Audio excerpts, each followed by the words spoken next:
Okay, so make a right up there. All right, got it. And if we follow this road north, it'll take us to where we're going. So we're driving on a road just north of West Rutland, Vermont. Yep. We passed a couple houses, but they're pretty spread out. Over to our right is a large wetland area called the West Rutland Marsh, with the Castleton River right in the middle there. That's right. And there was a time, though, where this was all farmland and a large granite quarry.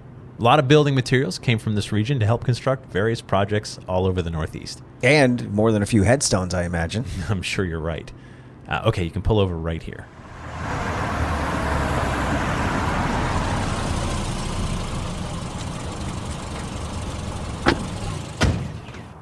And we're here, Ray. Yep. There's some trees and a whole lot of marshland. Now, what are we looking for? Ray, we've come to the scant ruins of a village. A village, they say, has been haunted for almost a century. We're here to look for the ghost of Whipple Hollow.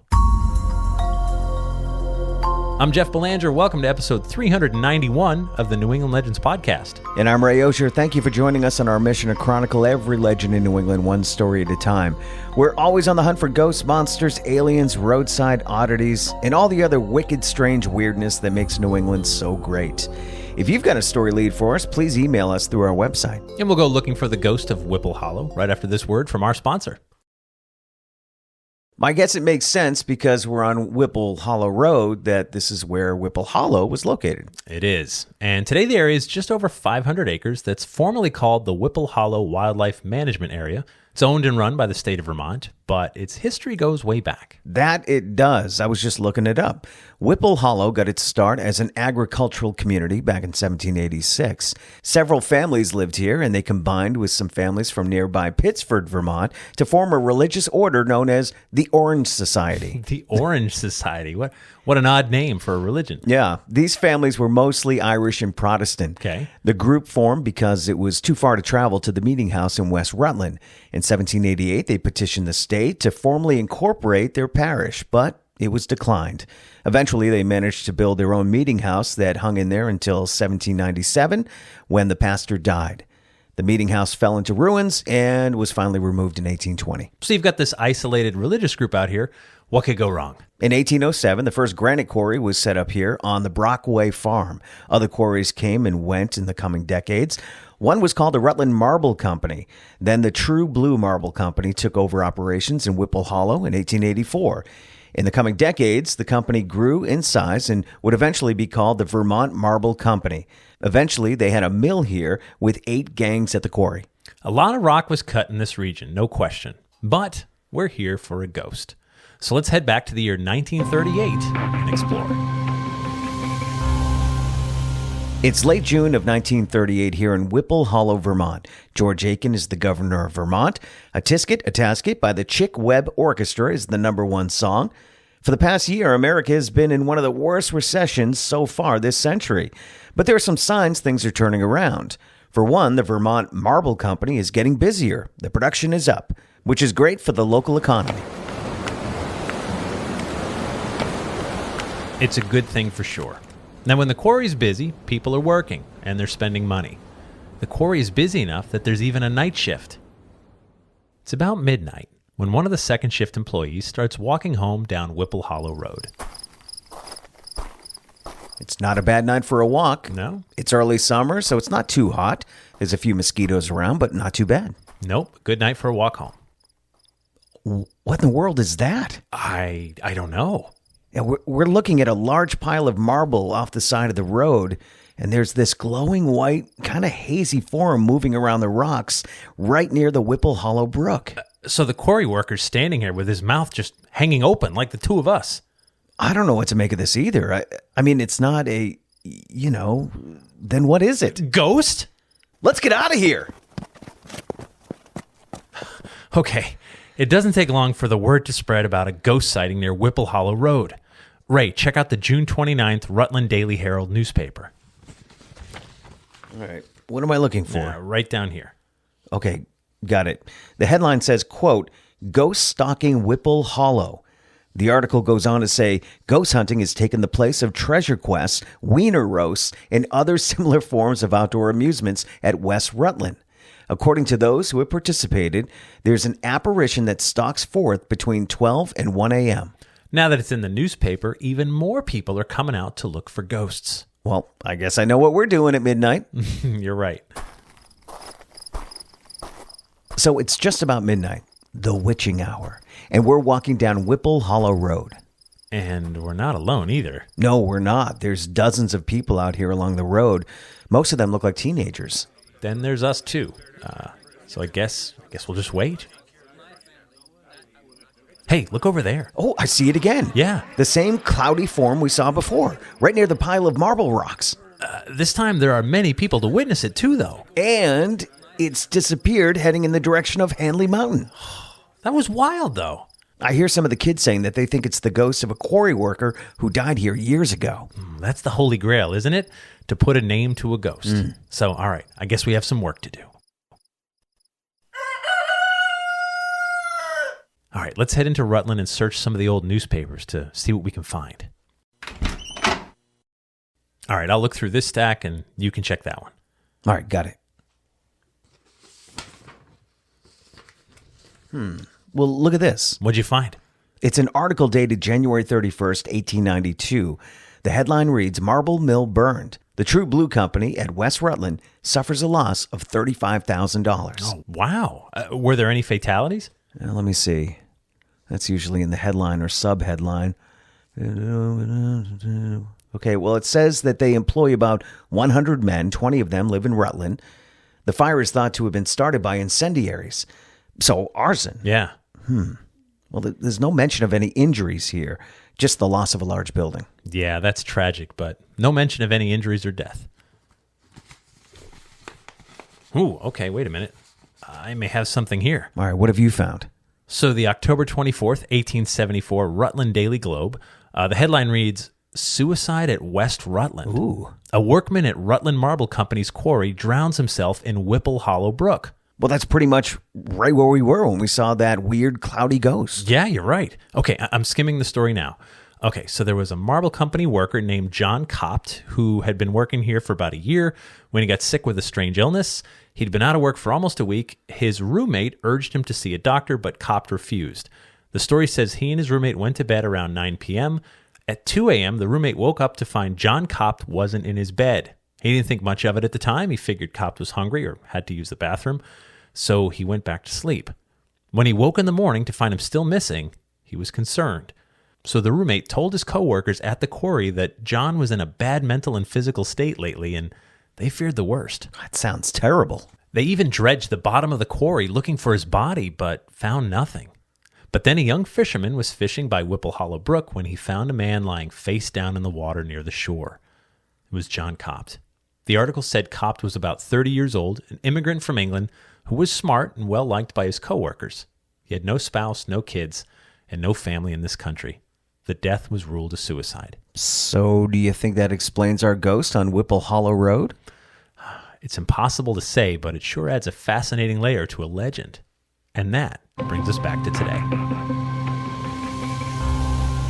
Now today, if you look online, there's a few YouTube videos and stories about Whipple Hollow Road being haunted. Yeah, but no one ever said why. I saw those stories about a wispy white apparition haunting the ruins of an old quarry and along the road, but no one seemed to dig very deep into it. We found the story of the haunting made the newspapers back June 29th, 1938. A quarry worker saw a ghost, and the story spread. It's the story that's still alive and well today, but we kept digging, and we found the story of the suicide from 1874. That's pretty amazing, though. Maybe the ghost has a name. Yeah. A despondent immigrant named John Copt who took his own life right near this road in that stream right over there. Yeah. Sometimes when you know what happened and you're standing where it happened, that will haunt you.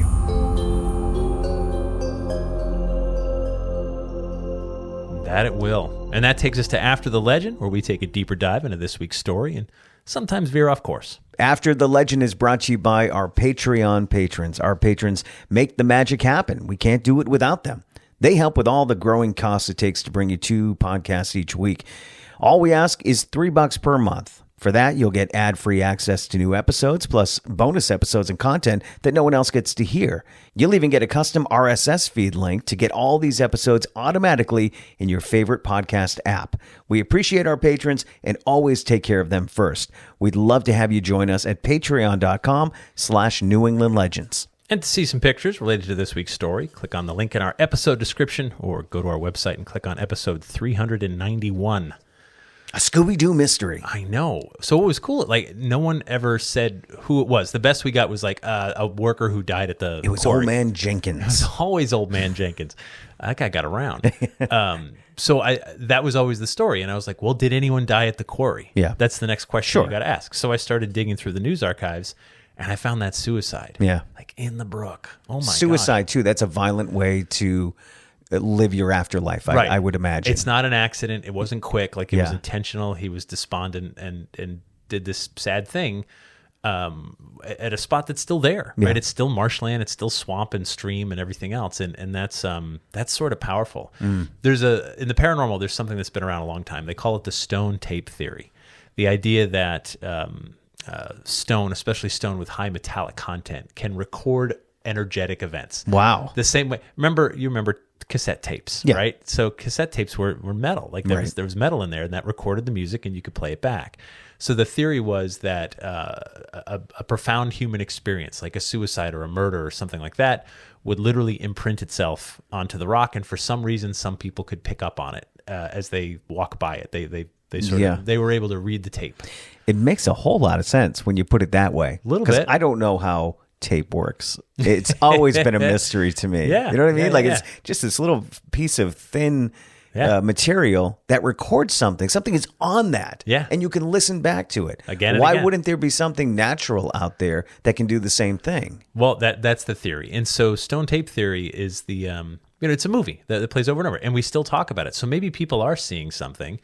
And we've talked about this plenty. When the Lizzie Borden house is one we've brought up many times. You stand next to the couch, which, though it's not the actual couch, it's the actual spot where someone was murdered. That floor. You're standing on that floor where it happened. You laid down on that floor. I did, right?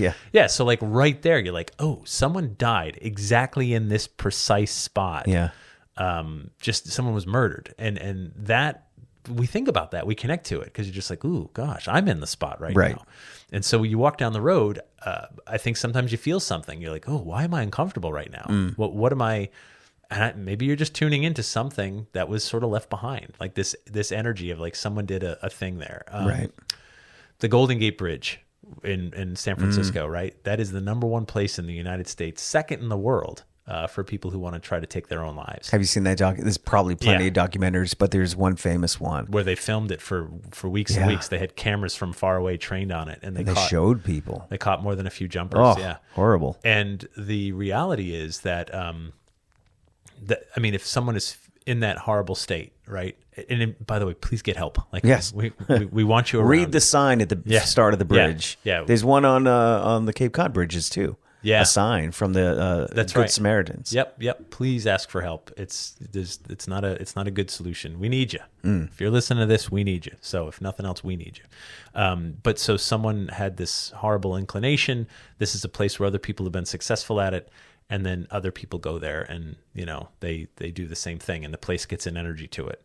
I've never driven on the Golden Gate Bridge. I've seen it. I've been to San Francisco. I've seen it from a distance. I've never been in a car. Was it foggy when you saw it? It was foggy when we landed. Because sometimes that bridge will disappear. Yeah. I can't imagine driving over it into the fog. Oh, and knowing what happened there? Oh, forget. I get freaked out about bridges to begin with. Because you think it's going to fall when you're in the top? I have issues, and there's something, it's a real thing, issues with big things. Like windmills, like when you not a windmill, like a solar, what do they call them? The big ones, the big wind turbines. Turbines, yeah. Going to the Cape, there's a whole bunch of them. Sure. And for some reason, those things freak me out. So a big bridge freaks me out. Being that high and that there's a risk, obviously, especially as America ages and what we built years ago are aging. There's risk of collapse. Yeah. I think those kind of things scare me. Didn't scare me till just now. Sorry. Thanks for that. No, I get it. Lots of people are afraid of bridges, but yeah, there's a thing. You feel the land around you. You get the sense of danger and whatever else. Right. So maybe that reason. fear comes from people who have been injured or accidents that have happened on those bridges that I've been on. Yeah. Maybe you sense that. Maybe it's not a fear, a unique fear within me. Maybe I'm absorbing that from something. Maybe. I mean, ooh. Oh, gosh. We're getting deep here. Yeah, we're going into the weeds here, into the marsh. into the swamps. Into the swamps where who knows what could happen. And but I love that I've not seen anyone else put a name to it. I think we might have been the first. And not to promise you that that's who it is. Yeah. But we did find something that happened right there to someone who did work at a quarry, but it was not a quarry accident. It was intentional because something was very wrong with him. So yeah, no, it's really intriguing when you can go back and you can find that something did happen. Yeah, and another clue for your Scooby-Doo mystery. We had a name. All right, before you go, please be sure to subscribe to our podcast. It's free wherever you subscribe to podcasts, and we don't want you to miss a thing. We also appreciate when you join our New England Legends Army and tell other people about the show. That's how we grow. Also, be sure to check out the latest copy of Jeff's Shadow Zine and tune into radio each morning to listen to me and some great guests and music. You can find links to both in our episode description. Thank you so much to our sponsors. Thank you to our Patreon patrons. And our theme music is by John Judd. Until next time, remember, the bizarre is closer than you think.